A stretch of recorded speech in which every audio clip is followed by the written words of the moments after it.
जय हिंद। Major general AK Srivastava, जय हिंद। बहुत बहुत शुक्रिया समय देने के लिए। Thank you sir. Thank you Rajesh.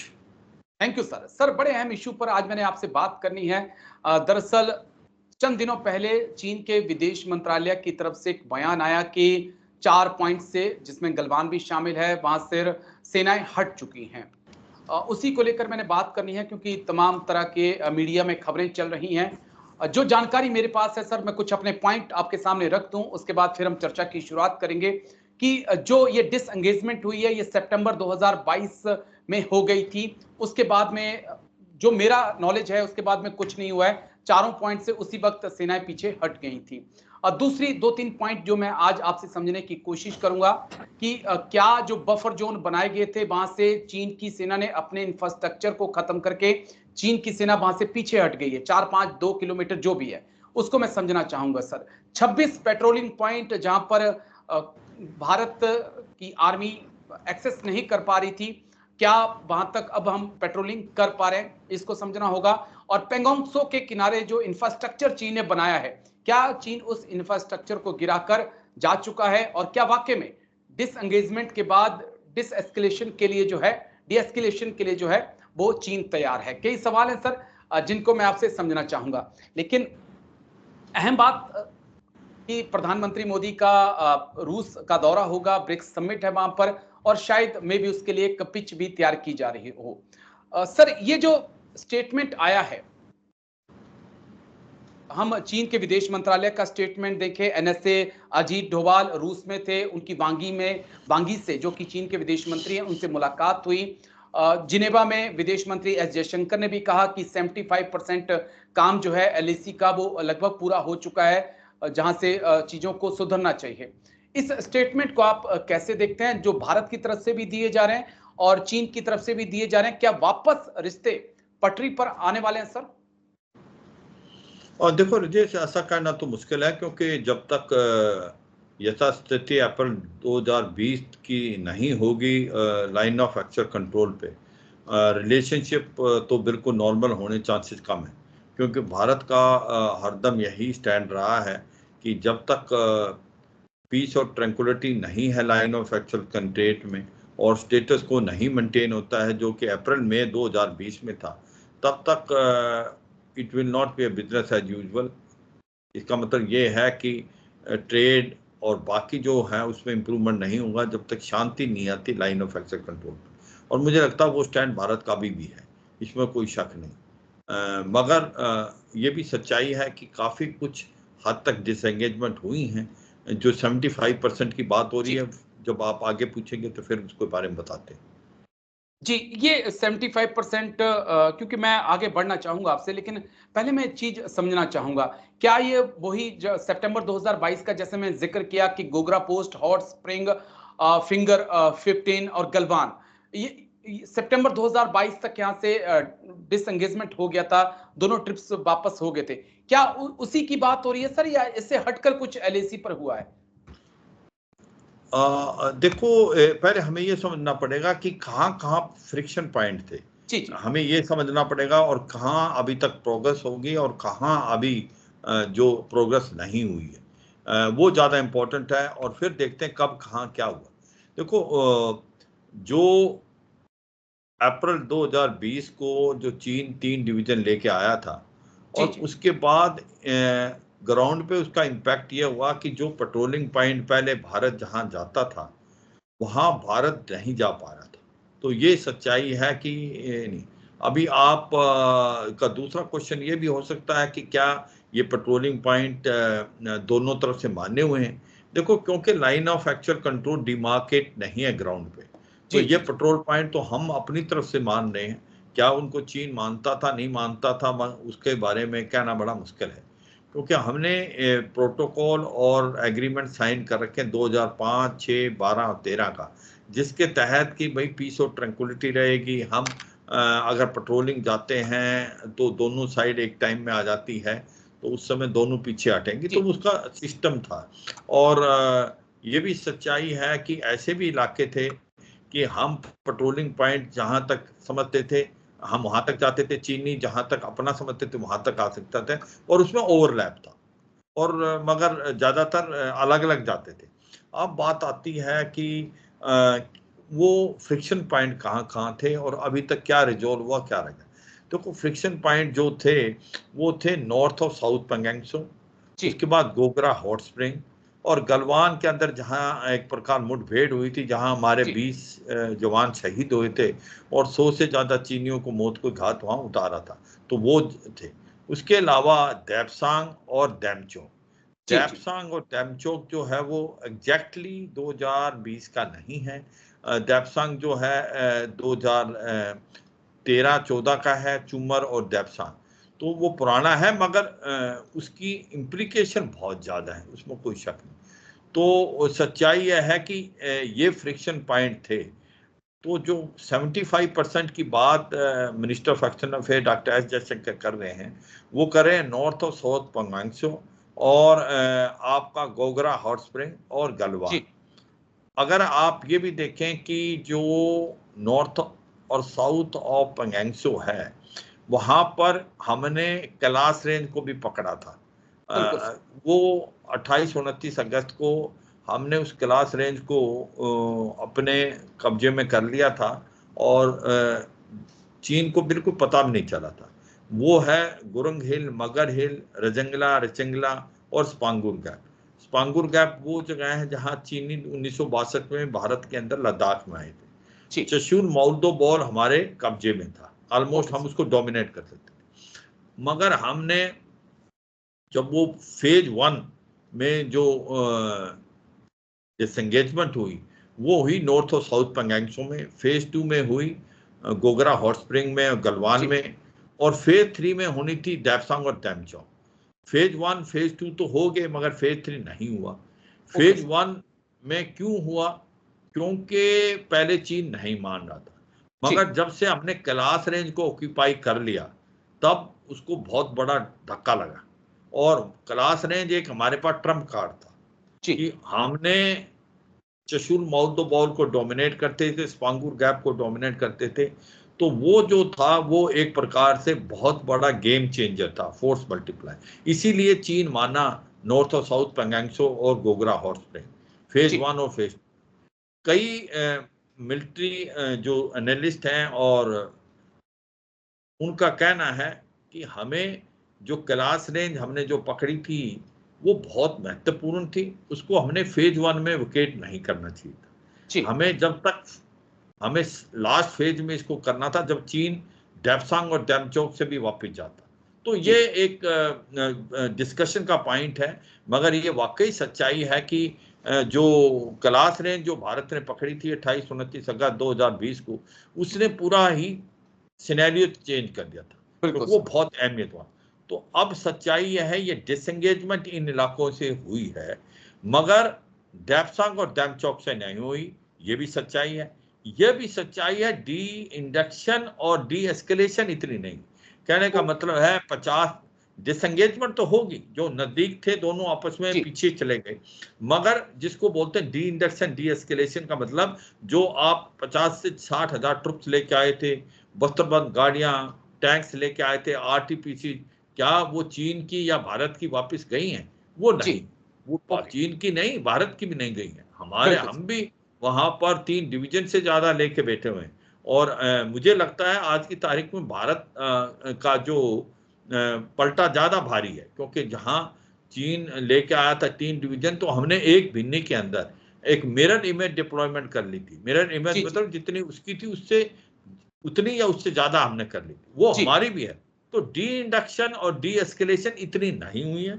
Depsang से और डेपचोक से अभी तक डिसएंगेजमेंट भी नहीं हुई है। आप पूछेंगे कि सर वहां क्यों क्या हुई?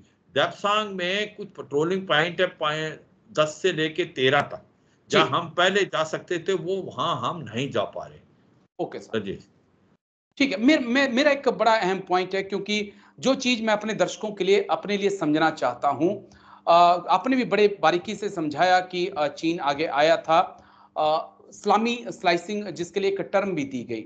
मैं स्पेसिफिक क्वेश्चन पे आपके पास आ रहा हूं कि चीन 4 कदम आया, चीन ना वो उसको चीन नहीं मानता था कि वो भारत की सीमा है, और भारत की भी पेट्रोलिंग वहां पे जाती थी, दोनों की तरफ से मार्क नहीं थी वो सीमा। लेकिन चीन 4 कदम आगे आया और 2 कदम चीन ने वापस लिए। लेकिन क्या वो 2 कदम भारत की जमीन पर मौजूद है और क्या हम उसे एक्सेप्ट कर रहे हैं क्या? अगर हम ये कह रहे हैं कि 75% विवाद सुलझ गया है, तो क्या हम उसे एक्सेप्ट कर रहे हैं कि चीन ने जो 2 कदम बढ़ाए हैं, वाक़ई में वो अब चीन के होंगे? क्योंकि और नहीं पहले उससे नहीं पहले वो चीन राजेश, के नहीं थे सर। राजेश, वो समझना, आप जिस तरीके से उसको सोच रहे हैं वैसा है नहीं।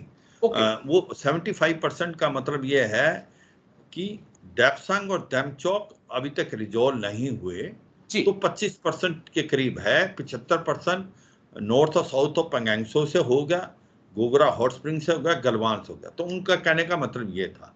और अब आपकी पॉइंट आती है कि क्या जहां से डिसएंगेजमेंट हुई है कि उतनी हुई है जितनी पहले थी 2020 से पहले। 2020 से पहले, बिल्कुल, बिल्कुल हाँ, सर। हाँ, तो ऐसा है। मैंने आपको बार बार ये बताया कि वहां ट्रुप्स नहीं थे। जी, वो एक डिमार्केशन नहीं है, बाउंड्री। जी, जैसे जी। भारत और पाकिस्तान के बीच में इंटरनेशनल बॉर्डर है, आपको पता है ये इलाका भारत का है और उस तरफ चीन का है। बिल्कुल सर। जो लाइन ऑफ एक्चुअल कंट्रोल पे है, क्या हम सोचते हैं कि हमारा इलाका यहां तक का है, जो कि हम वो चीन के अंदर भी हो, और चीन समझता है उसका इलाका यहां तक है। तो जी, दोनों के अंदर ओवरलैप है। हम सोचते हैं कि हमारा इलाका ज्यादा है चीन की तरफ है, और चीन सोचता है उनका इलाका ज्यादा है भारत की तरफ। तो वो क्योंकि एलएसी है, क्योंकि बाउंड्री अभी तक डिमार्केट नहीं ग्राउंड पे, तो ये प्रॉब्लम ग्राउंड पे है। इसको समझें आप, इसको मद्देनजर रखें। इसको अक्साइचिन से नहीं, सक्सम गांव वैली से नहीं कंफ्यूज करें। वो जी। इलाका 38,000 स्क्वायर किलोमीटर का उसने अक्साइचिन का जो 62 में पकड़ा हुआ है। और बिल्कुल सर। 1963 में सक्सम गांव वैली जो है 6,000 किलोमीटर, वो पाकिस्तान ने चीन को गिफ्ट दे दी। वो चीज अलग थी। मगर अब प्रॉब्लम यह है कि क्योंकि line of actual control demarcate नहीं है, और क्योंकि हम अपना समझते हैं, वो अपना समझते हैं, तो इसके अंदर एक मतभेद है, इसमें कोई शक नहीं। मगर मुझे लगता है कि जो एक इशारा था डॉक्टर एस जयशंकर का, वो ये कह रहे थे कि हमने इन जगहों में जो 5 में से 4 के करीब हमने रिजॉल्व कर लिए हैं, जी, जी, जी। जो कि नॉर्थ और साउथ पेंगेंगसो, गलवान और Gogra hot spring, agree sir. और हमने अभी डेप्सांग और डेमचौक रह गए। ये क्यों रह गए हैं और इनकी अहमियत क्या है, वो ज्यादा इंपॉर्टेंट है राजेश, समझना।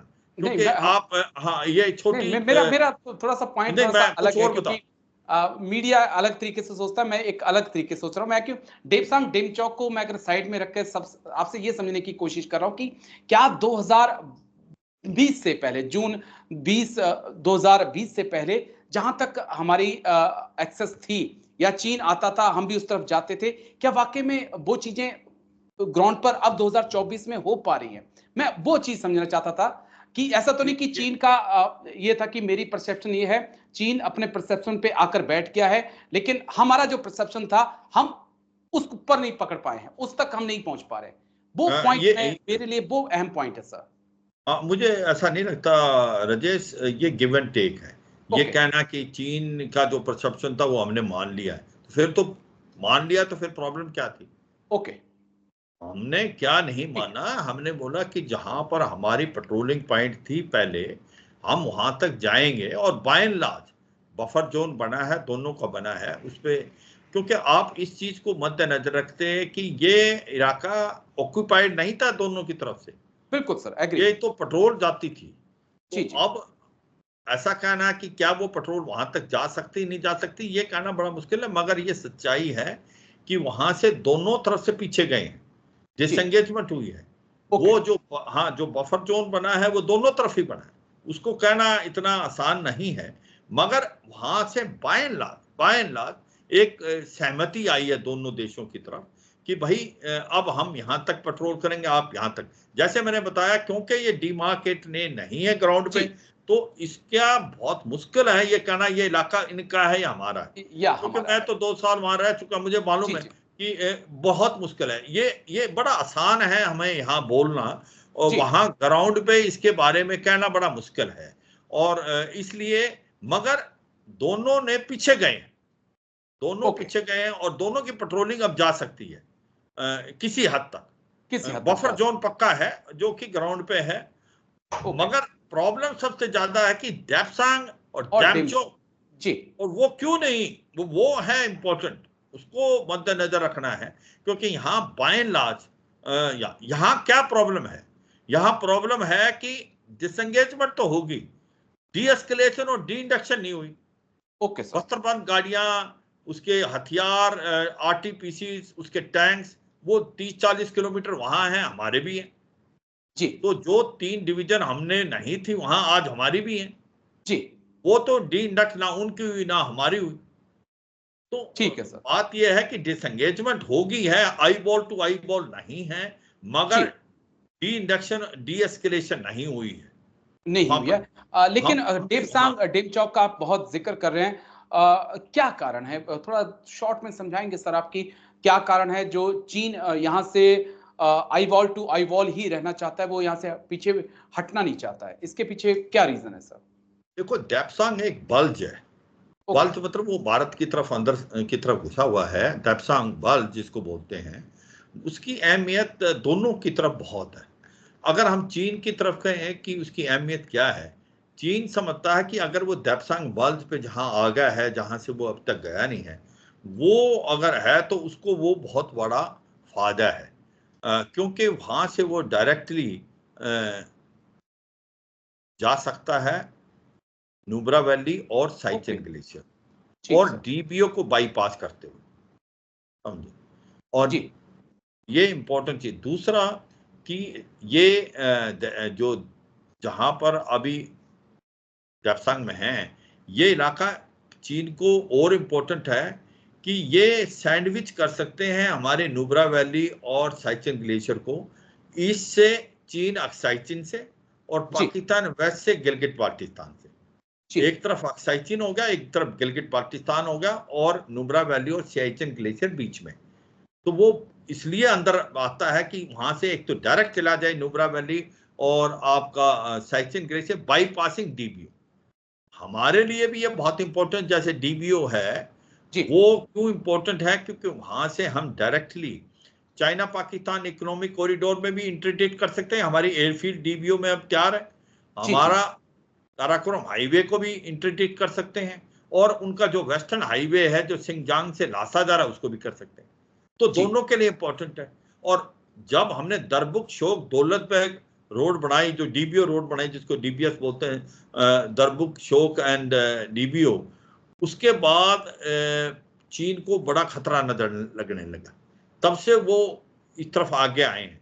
और ये जो दरबुक शोक डीबीओ रोड है इसको काफी टाइम लगा, और मैं जब वहां पर चीफ ऑफ स्टाफ था तो वहां हमने बनाई तो उसमें गलती होगी कि उसके अंदर नुब्रा वैली जो थी वो थी सर्दियों में, मगर गर्मियों में उसका पानी बहुत ऊपर चला जाता है, तो फिर अलाइनमेंट उसकी चेंज करनी पड़ी। मगर ये दरबुक शोक डीबीओ रोड जो है इसको चीन इंटीग्रेट कर सकता है क्योंकि ये सामने है। अब हमने इसका ऑल्टरनेटिव बना लिया है, अब वो नुब्रा वैली से अब जाएगा आपका डायरेक्टली जो मोरगो और डीबीओ, वो ग्लेशियर टेरेन से जा रहा है, वो पीछे से जा रहा है। Okay sir. मतलब ये है डेप्सांग एक इतना इंपॉर्टेंट है दोनों के लिए। चीन समझता है कि जो एडवांटेज उसको मिला है कि वो अंदर जाके डायरेक्ट जा सकता है, उसको वो घुमाना नहीं चाहता। भारत कहता आप पीछे जाएं, हमारी जो पेट्रोलिंग 10 से लेके 13 तक जो है वहां हम जा सके, और हमारे लिए डीबीओ की इसलिए इंपॉर्टेंट। सो डेप्सांग में अगर ये सोचें कि इतनी जल्दी चीन मानेगा, मुझे लगता नहीं, इतना प्रेशर डालना पड़ेगा। इसीलिए भारत बार बार ये कह रहा है कि जब तक आप डेप्सांग से पीछे नहीं जाएंगे, हम नहीं पेट्रोलिंग कर पाएंगे 10 से 13, तब तक ये बिजनेस एज यूजुअल नहीं होगा, क्योंकि हमें पता है ये बहुत अहमियत है। अगर अब हम मान गए तो फिर हमारे लिए स्ट्रेटेजिकली बहुत नुकसान हो जाएगा। और ये कहना कि क्या ये अभी हुआ था, ये भी ठीक नहीं है। 2013 में भी, 2013 में डेप्सांग और 2014 में चुम्बर, ये दो चुम्बर में भी एक जगह है, वहां भी किया कि ये जो कार्रवाई हुई है चीन ने, ये काफी टाइम से की है। मगर 2020 में ये बहुत ज्यादा उजागर हुई। Okay sir. अप्रैल में। तो इसलिए दैप्सांग चूमर जो में है, एक मेरे ख्याल से जहां तक मुझे याद है एक 2012-13 में इंडियन आर्मी ने भी एक बड़ा ऑपरेशन किया था, चीन को सरप्राइज किया था वहां पर। वो चूमर को हमने उनके ऊपर प्रेशर डाला था। पर मैं कुछ और बताऊं, मतलब ये है कि दैप्सांग, अब एक डैमचौक भी है। डैमचौक भी इंपॉर्टेंट है, पर मुझे लगता नहीं कि डैमचौक की इतनी अहमियत है, डैमचौक में चीन मान सकता है। ओके। मगर दैप्सांग से इतनी आसान नहीं होगा। और भारत भी अब कमजोर नहीं है, भारत के पास स्ट्रेंथ भी है, भारत के पास 3 डिवीजन से ज्यादा है, भारत ने अपना हैबिटाट भी बना लिया है, भारत की स्ट्रेटेजिक एडवांटेज है, भारत की जो एयरफील्ड है वो हायर, जो लोअर हाइट्स पे है। चीन की जो है हायर हाइट्स में वो पेलोड कैरी कम करेंगे। हमने न्योमा भी बना लिया, डीबीओ भी बना लिया, अब हम टैंक्स भी ले गए हैं T-72 और T-90, अब जोरावर टैंक की बात हो रही है। हमने जो हाई मार्स भी ले गए हैं, जो हाई मार्स की लेने की बात हो रही है, M777 अल्ट्रालाइट हाउजर भी ले गए। कहने का मतलब यह है कि आज भारत चीन के मुकाबले कमजोर नहीं बल्कि उससे ताकतवर नजर आ रहा है लद्दाख में। Okay sir. अब वो सिचुएशन, क्योंकि हमने 3 डिवीजन से ज्यादा इंटैक्ट कर ली, मगर क्या ये दोनों देश के लिए ठीक है, वो पॉइंट आ रहा है कि ये दोनों देशों के लिए नुकसान है। डिसएंगेजमेंट तो होगी, डिडक्शन नहीं हुई क्योंकि ट्रुप्स इतने रहेंगे, मगर ऐसी हालात में वो एडवांटेज भारत को है। ओके। उसकी वजह हमारे जो ट्रुप्स हैं ऐसी हाइट में रहते रहे हैं, हम तो साइचन ग्लेशियर में रहे हैं, ईस्टर्न लद्दाख में, सिक्किम में रहे हैं, और हम ऐसी लड़ाई में भी करने के लिए काबिल हैं। चीन को बड़ी तकलीफ हो रही है, चीन के हैबिटाट भी नहीं बन पाए अभी भी। तो सच्चाई यह है कि हमारी काबिलियत और क्षमता इन इलाकों में चीन से ज्यादा है, इसमें कोई शक। और जिस प्रकार से हमने 3 डिवीजन से ज्यादा अभी वहां डिप्लॉय कर रखे हैं, तो चीन को भी बहुत बड़ी घबराहट है। तीसरी इंपॉर्टेंट चीज जो हमने 28-29 अगस्त 2020 को करके दिखाया, कैलाश रेंज को पकड़ लिया, ये तो चीन ने सपना में भी नहीं सोचा था। उसको तो 62 याद था, हमने उसको 1967 याद दिलाया, नथुला में किस प्रकार से 400 चीनियों को मौत के घाट। तो मतलब ये है कि हम कमजोर नहीं, अब हमारा पलड़ा भारी। We will talk from the strength not from weakness, ये है। मगर हाँ, या 2-3 पॉइंट मैं और आपसे समझना चाहूंगा, क्योंकि NSA डोवाल जब रूस के दौरे पर थे, व्लादिमीर पुतिन से उनकी मुलाकात हुई, वहीं पर वांगी जो चीन के विदेश मंत्री हैं वो भी मौजूद थे।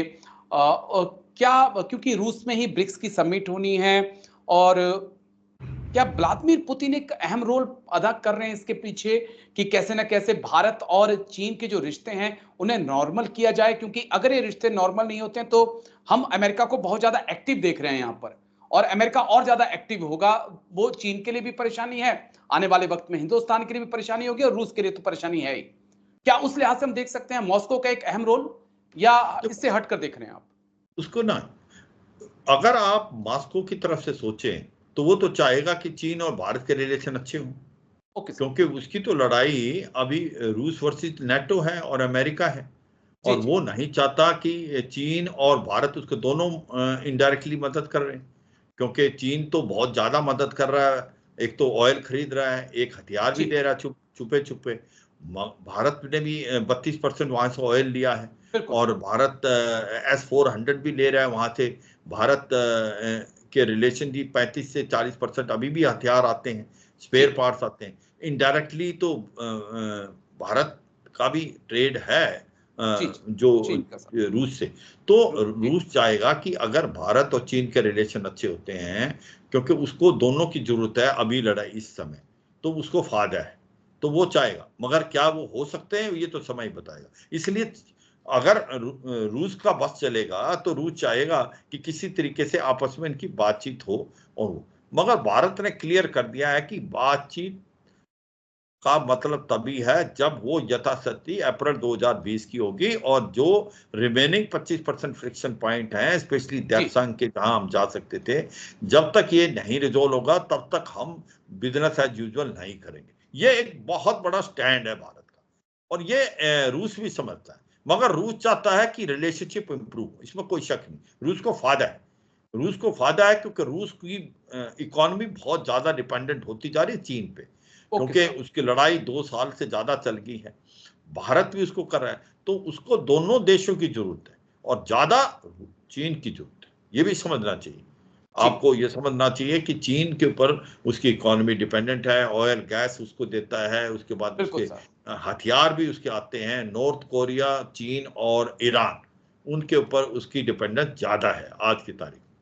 तो ठीक है। यही है वजह कि वो चाहेगा रूस कि अगर, इंटरेस्ट ले रहा है जी। बस मगर एक आखिरी सवाल है जो मैं आपसे समझना चाहता हूं, बड़ा पूरी चर्चा का सबसे आखिरी लेकिन सबसे इंपॉर्टेंट सवाल है कि क्या हम चीन पर ट्रस्ट कर सकते हैं? 2017 में डोकलाम के बाद फिर हमने 2020 में एक और धोखा खाया, अब 3-4 साल फिर हो चुके हैं, क्या अब हम ट्रस्ट कर सकते हैं चीन के ऊपर?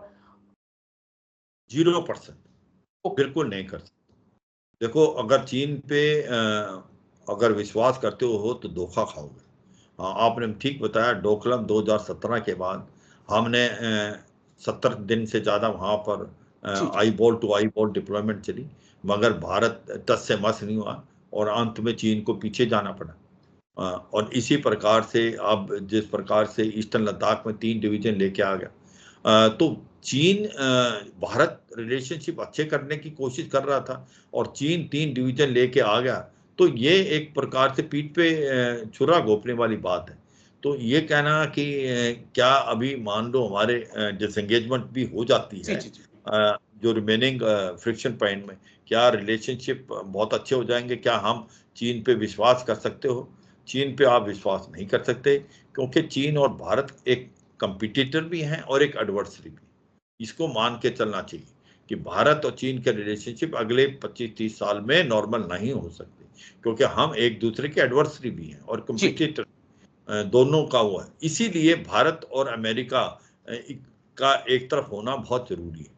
अगर ये है तो भारत को ये समझ आ गई है कि जो चीन है उसके ऊपर भरोसा नहीं कर सकते और हमें अपने आप को मजबूत करना पड़ेगा। लद्दाख से अरुणाचल प्रदेश, अगर जी। खुदा ना खास्ता कल को लड़ाई हो जाती है भारत की चीन से, तो भारत को खुद लड़ना है। तो इसलिए ओके हमारे सर। पास काबिलियत और क्षमता होनी चाहिए। हाँ, वाकई ठीक है, अमेरिका की जो हमने 4 फाउंडेशन एग्रीमेंट साइन किए हैं, जी कोमकासा, जी लिमियो, बेका, उसके तहत हमें रियल टाइम इंटेलिजेंस मिलेगी, सैटेलाइट से फोटोज मिल जाएंगी, जी। इनके मूवमेंट के बारे में पता चल जाएगा, कुछ हथियार भी मिल सकते हैं। तो लड़ाई तो हमने लड़नी है। तो इसलिए इस गलत फहमी में बिल्कुल नहीं रहना चाहिए कि चीन के साथ हमारे रिलेशन नॉर्मल हो सकते हैं। चीन पे भरोसा नहीं कर सकते। चीन हमारा एक प्रकार से बहुत बड़ा एडवर्सरी है, इसलिए क्योंकि मतभेद है और चीन अपने आप को मजबूत करता जा रहा है इंडियन ओशन में। जिस प्रकार से उसकी नेवी बढ़ती जा रही है, जी आज जी। लार्जेस्ट नेवी हो गई है। आज उसके पास 50 से 60 न्यूक्लियर पावर सबमरीन्स हैं, बिल्कुल थर्ड सर। एयरक्राफ्ट कैरियर बना रहा है। वो भारत को घेरने की कोशिश कर रहा है। उसने कुआ कपू और अपना कोको आइलैंड म्यांमार में, चिटागोंग आपका जी जी। बांग्लादेश में, बांग्लादेश। जी। और हमन टोटा श्रीलंका में, मालदीव में 2 पोर्ट वो मिलिट्री पोर्ट बना रहा है, जिबूटी ईस्ट अफ्रीका में, ग्वादर पाकिस्तान में। तो आप ये देखें कि भारत को वो घेरने की कोशिश कर रहा है, भारत पे प्रेशर डालने की कोशिश कर रहा है। इंडियन ओशन में उसको पता है कि अभी भी भारत के अंदर काबिलियत और क्षमता है बिल्कुल सर। कि हम मलक्का स्टेट को चोक कर सकते हैं, और चीन के पास 40 दिन से ज्यादा ऑयल नहीं है, उसको जी पता है। मगर ये सिचुएशन ज्यादा देर नहीं रहेगी, इसके वो ऑल्टरनेटिव ढूंढ रहा है। चाइना जी। Pakistan economic corridor, China Myanmar economic corridor, बिल्कुल इनका सर। तहत भी। तो कहने का मतलब यह है, हमें जब चीन के बारे में बात आती है, हमें यह समझना है, हमें अपनी ताकत को बढ़ाना है, हमें ओके। अपनी आर्मी, एयरफोर्स, नेवी को मॉडर्नाइज करना है। हमारे अंदर काबिलियत और क्षमता होनी चाहिए, हम अकेले चीन से लड़ पाएं। और इसलिए हमने अपना इंफ्रास्ट्रक्चर बढ़ाना है, जिस प्रकार से हम लास्ट 10 साल में बढ़ा रहे हैं। इससे जी पहले हमने इतनी स्पीड से नहीं बढ़ाया। सड़कों का जाल बिछाया है, रेलवे लाइन बहुत आगे तक ले गए हैं, लॉजिस्टिक जी। बिल्डअप ले गए हैं, टनल्स बनाई हैं, हमने अपनी डिफेंसेस को सुधारा है, हमने अपनी काबिलियत और क्षमता को बढ़ाया, और ये बढ़ाते जाना है, क्योंकि इसके ऊपर आपको कमजोरी नहीं करनी। हमने ओके। अपनी मिलिट्री को इतना कर लिया कि हमारा फोकस अब वो वेस्टर्न सेक्टर पे था, जहाँ जी 3 जी। Strike corps. अब हमने बिल्कुल। अपना फोकस जो है नदन सेक्टर पे किया, जहां हमारे पास 2 स्ट्राइक कोर हैं। जी। ठीक है, आज तक हम समझते थे हम अपने आप को डिफेंड करेंगे। आज हमारे अंदर काबिलियत है कि हम भी अंदर घुस सकते हैं चीन में, तो एक डर पैदा कर दिया हमने चीन के ऊपर। तो ये सच्चाई है, हम अपने आप को तैयार कर रहे हैं और अब हम अपना इंफ्रास्ट्रक्चर भी डेवलप कर रहे हैं और अपने फौज को भी मॉडर्नाइज कर रहे हैं, जिसके अंदर आर्मी भी है, एयरफोर्स में एयरपार्ट, तेजस मार्क 1 अल्फा, आत्मनिर्भर भारत, मेक इन इंडिया, ज्यादा से ज्यादा सामान खुद बनाना, एक हमने एयरक्राफ्ट कैरियर खुद बना दिया, INS Vikrant, third aircraft carrier भी बनता जा रहा है, न्यूक्लियर पावर सबमरीन है हमारे पास। तो हम बढ़ते जा रहे हैं, मगर ये सोचना कि क्या हम चीन पे भरोसा करते हैं, 0%, बिल्कुल भरोसा नहीं कर सकते। आपको अगर चीन के साथ युद्ध अवॉइड करना है, बी प्रिपेयर्ड फॉर वॉर। अगर आप इक्वली ताकतवर हो तो चीन कभी भी हिम्मत नहीं करेगा आपकी तरफ नजर उठाने की। तो ये बड़ा एक अहम पॉइंट था कि चीन के साथ अगर आपको शांति चाहिए तो आपको हमेशा जंग के लिए तैयार रहना होगा चीन के साथ। लेकिन शुक्रिया सर, आप आए और बहुत बारीकी से आपने तमाम पहलुओं को समझाया। थैंक यू साहब, जय Hind. Thank you sir, thank you. Thank you Rajesh, जय हिंद।